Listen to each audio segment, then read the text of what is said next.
well, Taoiseach Castro go well along any Farragach Eireann aber seo Farragach we Eireann agus tá winter and stoid fós gan olas her bí a madrelation coin Eisca agus tá siad buraha we seo agus tá sogat sin tá tú ag ar fud na haidse. 2 weeks ago you told the Dail that the water tax would cost householders an average of €240, and the Labour Party was clearly on board for this, and then panicked by the sheer weight of public anger on this. The Taoiseach initiated a belated negotiation on the detail. And during that same period, the Environment Minister, Phil Hogan, gave detail that you wouldn't give us in the Oireachtas, and then, in his usual offhand way, reassured everybody that this issue would be resolved very speedily. And the Taoiseach then responded to that, saying that Labour would not be bound by any timetable. So here you have it. Tweedledum, Tweedledee.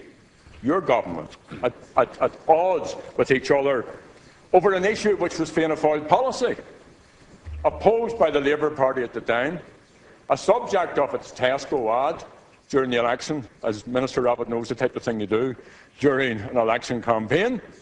And now we have to conclude that these shenanigans in the Cabinet, they aren't about people's rights, they aren't about conserving water, they aren't about clean water being provided, they aren't about saving taxpayers' money.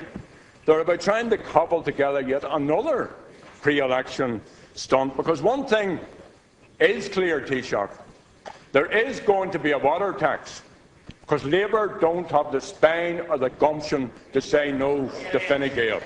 That's clear from all of what we have heard. So, in the spirit of transparency, of the openness that you often profess, of accountability, could you not tell citizens now, tell the Oireachtas now, how much is your water tax going to cost householders? Northern Ireland.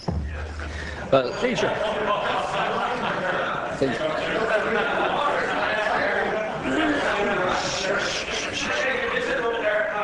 I think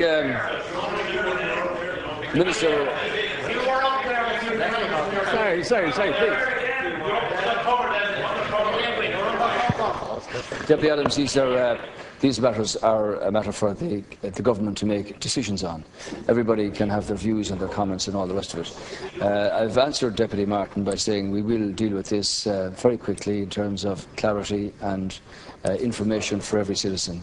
When you speak of your putative partners over there, I assume you're referring to Tweedledum and Tweedledee. In fact, Minister Rabbit put it well, saying that one party wrecked the economy and the other would get the chance, would do so if ever they got the chance. So I'm not sure whether you support the €400 or €500 that Deputy Martin was speaking about without any discretion or without any relief for anybody.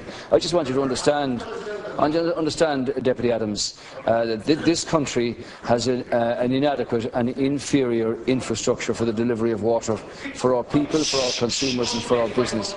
We cannot continue attempting to portray Ireland as being up to standard in terms of water supply and water delivery in the way that we want. When all these 20,000 people have boil water notices every day, when this city operates on 96% capacity, and cannot afford any blip in that system. We've got to deal with it, and we will deal with it. And the issues that have been raised by the Labour Party, by the Fine Gael Party, and indeed by other members outside, are ones that need consideration and that are getting consideration. And I can confirm to you also, Deputy Adams, that the discussions we are having are genuinely constructive, are genuinely making real progress, and we do hope to have the matter clarified and finalised very quickly in the interest of everybody. And that's going to provide the information that every citizen will know, and that the government's intention and the government's unity of purpose here in understanding the vulnerability of some sectors of our society, those with medical needs and those particular sectors of older citizenship and so on, and of course where there are families involved, that these matters will be thoroughly discussed and decided upon quickly. Deputy Adams, 1 minute. Well, I think, Taoiseach, that your assertions about the constructiveness of the discussions and so on are very, very reassuring, and thank you for that. I note the Cabinet didn't even have a discussion today on this issue. That's how constructive and serious it is. But what we got, you see, through the media again, which is not the media's fault, that's their job, was news of the setting up of a long-awaited banking inquiry, without reference at all to the Oireachtas. Now, we will return, Concordia, to this issue again and to the scandal of white-collar crime and the way the state deals with it. But today the news management was a clear attempt to distract attention away from a government which is in crisis. And governments stumble over small things like this because people out there are angry at one tax after another tax after another tax, totally contrary to your election promises. Question, please. You should be investing taxpayers' money to fixing leaking pipes. You should be providing councils with the wherewithal to provide water more economically, instead of spending taxpayers' money on installing meters. And clean, fresh water is a basic human right. You said that... Sorry, Deputy, we're over time. Please don't be cursed, Jack, or I will if you're not adhering to the rules, I will. You said that you would save money. The rules apply to you as they apply to everybody else. I understand that. Yeah, well, please do. I understand that. But 86 million of taxpayers' money was spent on consultancy services. 29 staff of this company are paid over 100,000. You pumped 490 million euros from local property tax from the family home tax into Irish water. And citizens are asking, what is the point of the Labour Party in government? So, Taoiseach, that's a simple question. Will that be levied on the top of the water charges? Has that been part of the non-discussions that you haven't been having? Can you tell us at least Fine Gael's position? Labour can catch up some other time, rather than us reading this tomorrow in the newspapers the day afterwards. So will that be levied on top of the water charges? And is this debacle not clear? And would you not admit and acknowledge, again in the interest of transparency, that your policy on water services is a shambles? Thank you. I don't agree. Minister for Finance made it clear that there's no VAT on water. You seem to think from a Sinn Féin perspective that we can swan along without any charges, without any contributions, that all these services can be provided for nothing.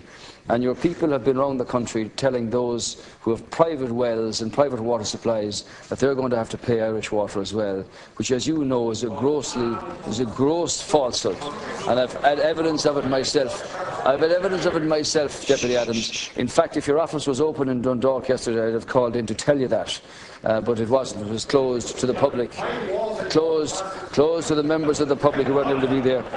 But I'd say to you, we're not happy with the situation, Deputy Adams, where now almost 20,000 people have boiled water notices, where the EPA report that 16% of supplies are at risk. Many of those are here in Dublin, many are in Cork.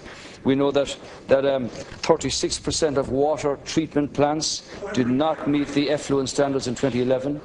We know that the European Commission has launched a pilot infringement against Ireland in relation to 80 treatment plants. I think you seem to be of the belief that we can continue with this kind of system. Well, that's not the case, Deputy Adams. And what government are trying to do here, and so, like the Fianna Fáil party, introduce a €400 or €500 charge without any discretion, is to look at the vulnerable sectors of our society and try to have this as affordable and as equitable and as fair as possible, taking into account the legitimate sensitivities that there are there in terms of affordability, in terms of those sectors, in terms of the metering progress. And let me repeat again, that the matter will be brought to a speedy conclusion, and everybody will understand what exactly the decision of government quickly, Deputy Adams, what exactly the decision in everybody's interest is.